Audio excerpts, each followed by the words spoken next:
everybody. It's what we read time. That's true. I'm gonna start with the Superman binge. For those of you who've seen some of our previous hauls, I was able to sort of get a lot of stuff on Comixology, super cheap, and I was able to get Superman Earth 1, Volumes 1 and 2, and Superman Elseworlds, Volume 1. I want to stick with Superman Elseworlds, Volume 1, and just talk a little bit about how it's a combination of Superman stories told as, you know, in alternate universes where, say, Clark Kent was not Clark Kent, and the little baby Kal-El landed in Gotham City and was adopted by the Waynes and grew up as Bruce Wayne and saw his parents murdered and he's wielded proof, and how does that come out? That's the first story of Speeding Bullets. Now the other stories are in the War of the Worlds universe, where the War of the Worlds happens and he's Superman, and how does that play out? Post-apocalyptic Clark, where there's this giant cataclysm and then suddenly there are giant mutated animals and that's how the Earth is faring now. And then you've got Clark in medieval times, where he sort of inspires the Arthurian legends and what have you, etc., etc. So I'm not crazy about all of the things in Volume 1, with the exception of Speeding Bullets, which I absolutely loved. There was even a Clark during the Civil War, and how he sort of almost saves Lincoln from assassination. Well, he doesn't almost, he totally does, right? So those are the interesting pieces. And so as a fan of the Superman kind of mythos, it's, you know, you have the iconic kind of Clark stopping a giant train kind of thing from the Action Comics. Oh, was it Action Comics? Anyway, there goes my card if I got that wrong. But I'm not that big a fan that I need to remember that kind of information. But you just want to hear a good story about a guy who just wants to do his best, and it's awesome. So Elseworlds, cool because you play with the mythos, but you sort of lose Clark, I feel, though. If you wanted to see that little boy from Smallville do well in life and become the hero they're supposed to be, which is a stark difference when you read Superman Earth 1, which is again another Elseworlds kind of thing where they're trying to have a different kind of storyline, and it starts off with Clark moving to the big city, Metropolis, and he tries out for every single kind of job in industry and aces it. Sports, literature, everything, and he goes back and forth between his mom and visiting his dad's kind of grave, going, I don't know how to do this, Dad. I don't know how to make it work. And he makes friends, and you know, there's no Lois Lane. It's greatest, for me, one of the greatest Superman stories. I wish Man of Steel was what they did, and plus that hoodie though, which is, I think, if you guys see the photo, I've been wanting that hoodie since I saw that cover. I wish Man of Steel was this, because it's a story about how a guy with a really good heart comes to grips with the fact that he has this power that he has to fix. Much like Man of Steel, aliens come in and sort of wreck things, and he has to be the one to kind of stop them. So that was book 1. Book 2 was super great because I feel like it sort of closed the story a little bit more. Oh, no, sorry, it opened the world a little bit more and even delved into even more of Clark's personal issues. Like, this is the most insightful and sensitive Superman that one of the more insightful and sensitive Supermen out there. Rather than I'm the Boy Scout and I'm just, you know, I just want to rescue kittens from trees and how you doing, ma'am? And golly gee, like, you know what I mean? It's, you know, I mean, everybody loved Chris Reeve as Superman. This is kind of a broodier Clark, but not in a what shall I do with my life and I'm gonna, you know, travel the world and be a thing. It's a little more introspective and a little more, I want to say, on the lighter side of things, which I appreciated. So highly recommend Superman Earth 1. I almost want to see how Earth 1's approach fares against Matt DiLapena's DC Young Icons kind of thing, just to see if anybody's really sort of captured the tenderness of Clark's heart.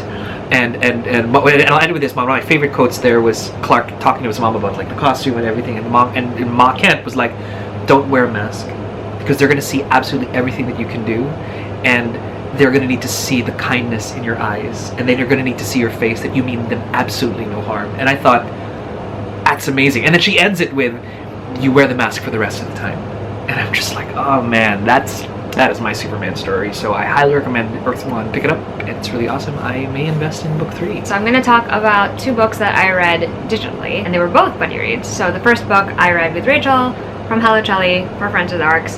The book in question is The Lady Rogue by Jen Bennett, which I'm sure a lot of people are anticipating. Jen Bennett is known primarily for her YA contemporary, not YA fantasy. This is her first foray into that. Although she has also penned some adult books, and I'm pretty sure those have a fantasy bent to them. Anyway, The Lady Rogue is a historical, fantastical romp. It sort of reminds me of The Gentleman's Guide to Vice and Virtue by Mackenzie Lee in terms of structure. The story itself is centered around the history and mystery of Vlad the Impaler. Oh, wow, okay. Which is intriguing. So the main character, Theodora, has been in the city of Istanbul, just living in a hotel there with someone who's meant to be her, like, guardian, her chaperone, basically. She's waiting for her father to complete a trip that he has made because he's tracking down this artifact. It's specifically a bone ring that is said to have been Vlad the Impaler's and to have some sort of occult ability to make him stronger. One day, everything is disrupted because Theo is the kind of person who's a little rebellious, and so she breaks out of her hotel room, decides to go on a little city jaunt, and that's the last straw for her chaperone, so the chaperone's like, I'm gonna leave you and go my own way now, bye. In fortuitous timing, her former flame and also the kid that her father sort of adopted, but not really formally adopted after his parents died, Huck comes back. Comes to her at the hotel, and he tells her that they have to follow the instructions that her father gave him. Which sort of starts both of them off on this treasure hunt as they go and make their way to meet Theo's dad. But along the way, they get caught up in the search for this bone ring and the actual authentic version of it. And they're also being pursued by people who also want this artifact. And so it is a combination mystery, but also kind of quest, but also like jaunt through Eastern Europe. And it was fun. I think it's the kind of book that's best read like straight, so like one sitting or maybe like a day and read some of it the next day. I actually took a break somewhere in the middle, so the first half was really fun for me to read, and the second half fell a little bit more flat in terms of story. I like the Vlad the Impaler aspect, and the mystery of it was interesting to me, even though it felt more like a simple kind of mystery versus like a lot of other ones I've read where like the clues are a little bit more difficult to like put together and figure out. Like I guessed at the ending or like how it was going to make sense at least part of the way through, and I don't know if that was something that was deliberately done on Jen Bennett's part or not. Theo was a fun character to read about, and so was Huck. I don't necessarily think they're the kind of characters who will stay with me. Like they didn't imprint on me that hard. But they were fun to read about while I was reading the book. It's really light fantasy, so I think if you are new to fantasy or if it's something that you are sort of easing your way into, that's a good idea of where to start, especially if you want one that's more historically inclined. There are definitely some occult aspects in there, so be prepared for that. But it was really fun. I really enjoyed it. So there was that. The other digital read I had was Steel Crow Saga by Paul Kruger, and I read that one together with Mel from Mel to the Any. So Steel Crow Saga, the reason I wanted to read it when I first heard about it was because there were two different things that people were buzzing about. First is that it was inspired by Filipino and Japanese culture.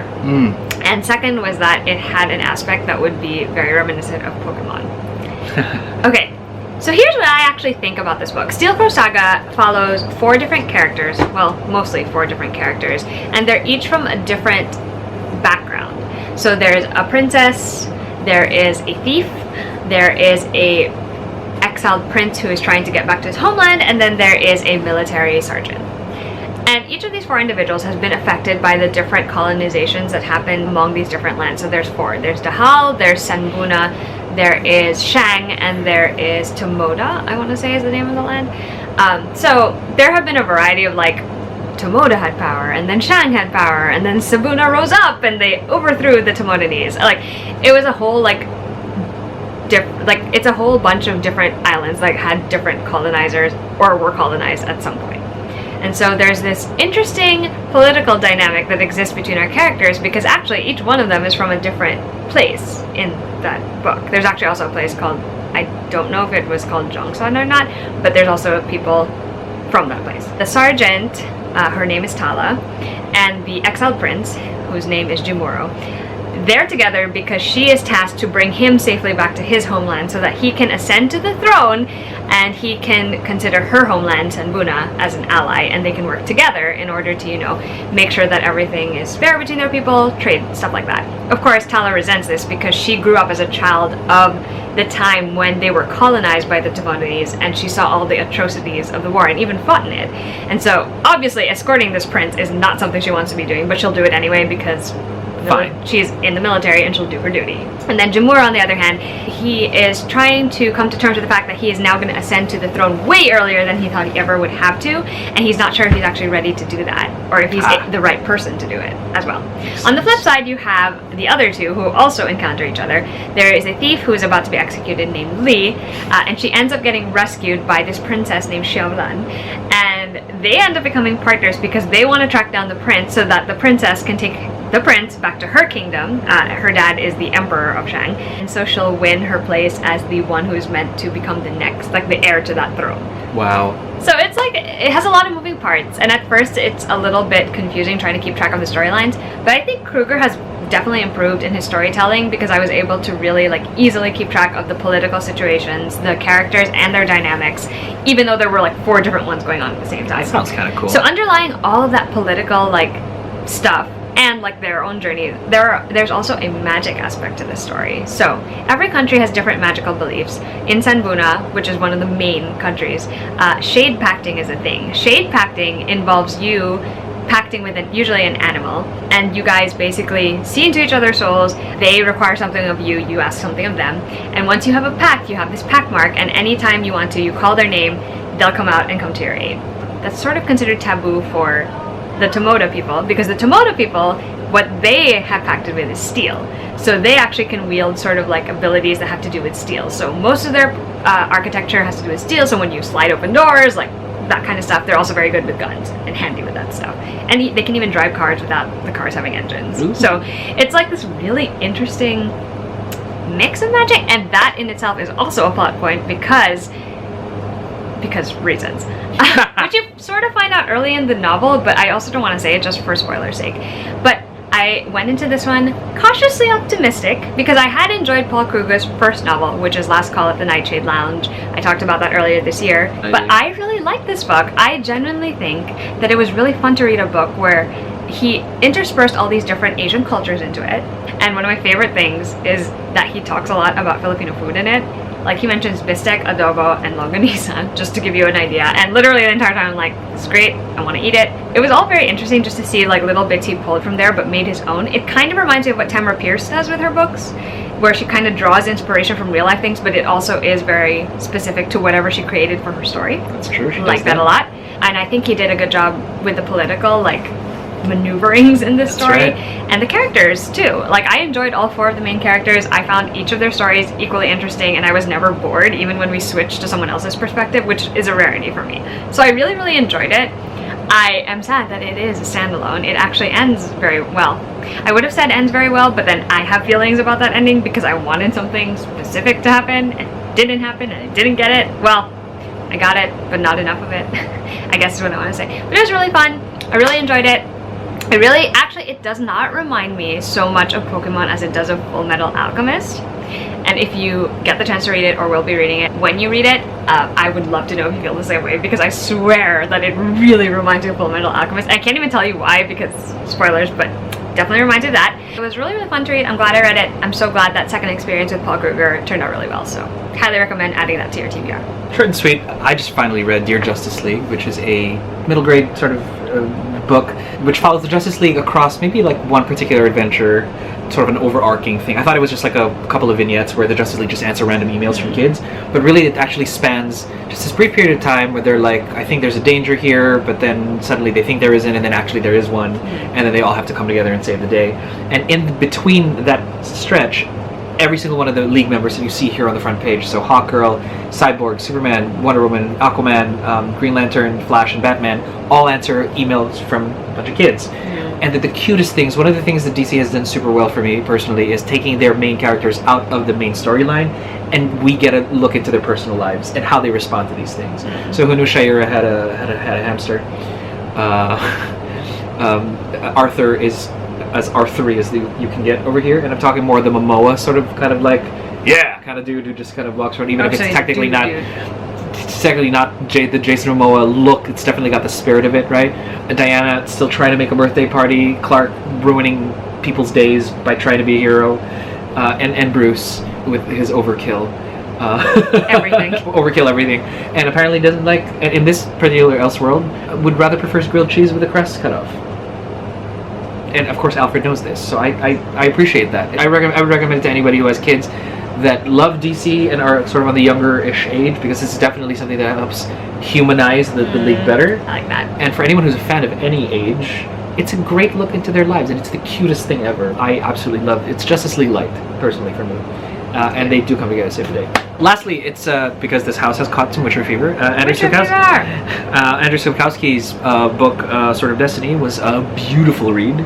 Again, Witcher. Cannot wait. It's a story about Geralt of Rivia, who is a Witcher by trade. Witchers are at a young age taken and subjected to horrible mutations, and if they survive, are capable of killing monsters, and that's what they're hired to kill. That's what they do. But since it is set in grimdark, in terms of genre, the general themes are, who are the real monsters here? The ones that you were hired to kill, or the people that actually hired you to do so? Because true enough, monsters are just being them, and humans are actually more vile many times over. And you see that explored over and over again. Put a layer of folklore that we're familiar with, like Little Mermaid, Sleeping Beauty, Snow White. Right, and it just gets better and better, like storytelling-wise. And so these short stories set the stage for the main Witcher arcs that happen in the books, that happen before the video games, I like to think, and are what the video games draw on heavily from. So my brother had started reading, he's like, oh my gosh, because I played the game, I think the books are pretty awesome. And so we happen to come from that, me and my brother, we come from that era of, we know it from the video game and the books are kind of cool. I can only imagine what grimdark fans felt like reading this book and going, oh my gosh, this is amazing, I want more of it, and there's going to be a game that's kind of really cool, and the game is very, very faithful. So whatever spectrum you hail from, I think Alexa started out from not necessarily playing it, but seeing it sort of visually, but then started reading it and going, hey, this is pretty cool. Yeah. So she and I are attacking this genre from two different sides of the spectrum of media, and it's just been good so far. So highly recommend for anybody who wants to try something new. Pick up the game. Witcher 3 Wild Hunt has been out for a while. It's still winning awards, I hear, apparently, to this date. And they have like hours and hours of gameplay that'll just be worth your while. Or that, or pick up a book. It's going to be good. Okay, so the book I'm going to talk about, I'll preface this by saying that I technically screwed myself, and then all of you, by reading it very, very early, because this book is scheduled to come out in June of 2020, which is a year away, which means the sequel is like 2 years away, which means I'm going to suffer. But it was worth it, to be honest. So the book in question is Where Dreams Descend by Janella Angeles, and this book has been on my radar ever since it first got announced. This, our copy, I got from Wednesday Books. They were kind enough to send it to me, and I was kind enough to dive into it right away, because that's what you do when you get a book that you have been highly anticipating for a while. So, Where Dreams Descend was pitched as the Phantom of the Opera meets Moulin Rouge. And I will say that definitely can see the reason why it was compared to those things. It also reminds me quite a bit of a few other books, namely it reminds me of The Crown's Game, that's one. It reminds me a teensy bit of Ace of Shades, but not in a way where it would be too much like any of these things that I'm mentioning. In fact, it's got its own thing, and that's great for me.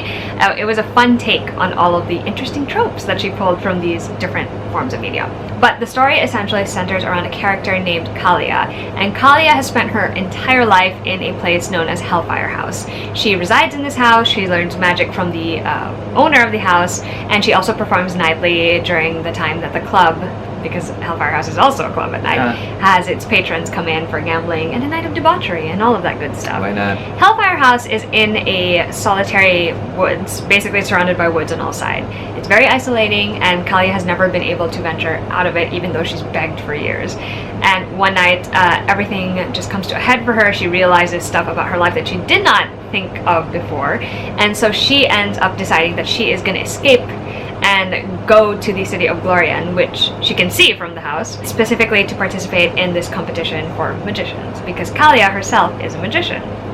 The problem with this situation is that females in this world are actually seen as people who should not be show magicians. They should be labor magicians, so their magic should go towards more useful endeavors, and it's very rarely celebrated when one of them is a show magician. In fact, people go out of their way to stop women from doing that. That's terrible. And Kalia, being Kalia, is like, well, I am effing talented and I'm still going to compete in this competition. And of course, because she is extremely gifted and is incredibly capable, she ends up earning her way into the competition. With every challenge, every week that passes by, it starts happening that there are people disappearing from this competition and bad things going on to the contestants, and even in the city of Glorian itself, things are starting to unravel. And so not cool. Everyone comes to the point where they realize there might just be more going on in the city than they think there is, not just some simple competition here. And that's where I'm going to leave you with the summary of. But I really enjoyed my time reading this book. I genuinely had been looking forward to it, like I said, since it was announced, and I think it really lived up to my expectations of it, because I just wanted a book where it was going to be a fun read, but it would also draw on all of these familiar elements, like the most well-known elements of The Phantom of the Opera and Moulin Rouge, and the couple of other titles I mentioned were like a major bonus since I didn't even know to expect them. I like that it is a dual perspective story. Kalia is the main perspective, but there is also another character who you meet later on in the book that gets involved in the storyline for different reasons, and you find out why, and things sort of like come to a head, and it's great. And I definitely just found myself swept up. It's a story that combines a fun like plot and a slight mystery thread running through it, but it also has a lot of showmanship in it, because obviously they're competing in this competition to be magicians, so we see a lot of showy parts. There's also stuff outside of the competition that includes some of that showmanship, because of course you can't let your guard down even if you're not actually actively competing. The one criticism I will give it is that the writing itself, it felt like there's this particular style that the author likes to use where she sort of does a lot of fragmented sentences in a paragraph, which is not necessarily like always a thing that I am bothered by, but I really noticed it because of the frequency with which it happened in this one. But considering this is a bound manuscript and, you know, it's going to be a year before it comes out, I have no idea if that's something that's going to be changed when, you know, the book actually gets into its final form. I will definitely be reading this again, because I had, like, the first time I read it, I felt like I was just like reading it in great gulps because I just wanted to know what was going to happen next. When I read it again, like knowing what's going to happen, I'll be interested to see if I find any more details and observe any more things. I really like the characters too. I think that's really the biggest draw for me here, and that's why I enjoyed the book so much, because Darren, who is the other character, and Kalia, and even the secondary characters were so interesting to me. And because I so rarely get to read stories about magicians or circuses or small towns with magical properties, I was just like hooked. So it was really fun for me. I am very glad that this lived up to my expectations, and I'm very excited to continue on with it. It's a duology, so when I get the sequel, it will be ending. But that's not going to happen until 2021, so I screwed myself. The last book that I'm going to talk about is Ironside. That is the last book of the Modern Fairy Tales trilogy by Holly Black, which we read for Fairython. And by we, I mean Jane from It's Jane Lindsay, Mel from Mel to the Annie, and Kristen from Super Space Chick. I will link to the live show if you want spoilery thoughts on Ironside. It was a great live show. But Ironside actually continues the story of Kay and Royben from book 1, Tithe. Now Royben is in a very unique position, and Kay is also in a very unique position, and because of the things that have happened in the first book, they have to deal with the consequences and the possible impending unseelie war that's going to be happening. So lots of big deals there. What I like about Ironside is that a lot of it took place in the world of fairy, and I've always said since the first book that the best parts of this series have been the stuff in the world of fairy, because I think Holly Black's take on the world of fairy is so intriguing and so well done. I mean, her fairies are like cruel for no reason, and that's just like given because they're fairies. They can also be kind, but like for the majority, they're just like, we're better than you because we're fairies, and like, we can do all these things because we're fairies, and that part has always intrigued me. There's also like a quest type situation in the story, which was really interesting to me too. I think, much like the first two books, it wraps up really too fast. Like the climax happens and then boom, it's done and we're finished and it's over. And this one in particular, the ending, I was like, really? We're gonna go from like this gritty, dark series to like that happy ending? Happy ending? That was mildly awkward. I'm glad I read it. I think Ironside is probably my favorite of the trilogy. I think it's probably because I was already predisposed to know that it was going to be gritty and dark and like have all these things happen, and because, like I said, it was set, majority of it was set in the world of fairy. So there's that. There's actually also a short story in this book, and the short story is called The Lament of Ludi Lou. And Ludi is a character that is friends with Kay, and you meet her in the first book. She's a very, very tiny fairy. So in The Lament of Ludi Lou, she is sent on a quest, because she really wants to be set on a quest, even though, like, you know, she's tiny. And so she is set on a quest in that book. I'm not going to tell you what the quest is or what ends up happening, because it's tied to the Folk of the Air series. And I enjoyed it. Like, I think actually that's probably my favorite part of this entire bind-up, because it was just fun. She added more depth to the connection between the Modern Fairy Tale series and the Folk of the Air series in that one, and it was fun to see some characters that I recognized. Ludi is just like, she's adorable in it. Like, she really wants so hard to like, you know, be on a mission and do it successfully all by herself. Yeah, like it's so cute. Like it's just wonderful to read, I guess, and it's like a benign Tinkerbell. Basically, she's a nicer Tinkerbell. It was really fun. I would highly recommend that short story. And the one other thing that I'm going to throw in here is something Mackie actually talked about in the last video. He got me to read the Magic the Gathering Rise of the Gatewatch. Rise of the Gatewatch. I don't want to say it's a novel. It's more like a... It's a picture like book Mackie slash... has referred to it now, micro storytelling. Yeah, that's definitely. what it is. So it's sort of like an introduction to all of the Planeswalkers, especially the members of the Gatewatch in particular. You get different images of them. You also get a brief history and a character profile, really, and some quotable quotes. Lots of really good quotes. I enjoyed it. For me, generally, when I'm reading, it's really characters that draw me into stories. And so if I like a character enough, I'll be like, I'm going to keep going with the story. And in this case, I was like, by the time I hit the end of that introduction, and it even introduces you to the first conflict, like the major, like, conflicting points. And I was like, and that's it? That's all I get?